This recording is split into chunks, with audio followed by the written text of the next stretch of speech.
In today's video, I'm going to teach you how to set up 301 redirects in Squarespace using a simple step-by-step guide. It only takes 5 minutes, and by the end you'll have a clear understanding of how to manage redirects on your Squarespace site.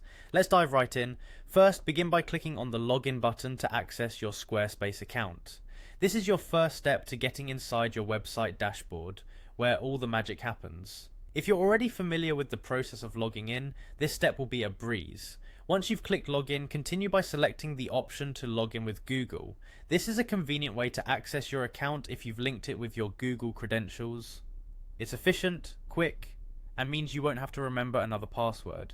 Next, once you're logged in, you'll see a list of your websites. Go ahead and click on the website you want to work on. This is crucial because any changes you make will apply specifically to this website, so make sure it's the correct one. Now it's time to navigate to the settings. To do this, you should locate and click on the settings option available in your site configuration area. It's usually designed to be easy to find. Just look for the familiar gear icon or the word settings. Once you're in the settings, move on to the developer tools. This section might sound a bit intimidating, but don't worry. It's simply where Squarespace houses features that allow you to enhance the functionality of your site. You'll find the developer tools option in your settings menu. Go ahead and click on it. Now, you'll see an option for URL mappings within the developer tools. Clicking on URL mappings will bring you to the section where you can actually set up your 301 redirects. This is the area where you'll structure how your URL changes are handled. Inside the URL mappings, you're going to type in your code. Here's a useful tip. The format should be old URL to transfer to the new URL. This string of text essentially tells Squarespace where to redirect any traffic from your old URL to your new one.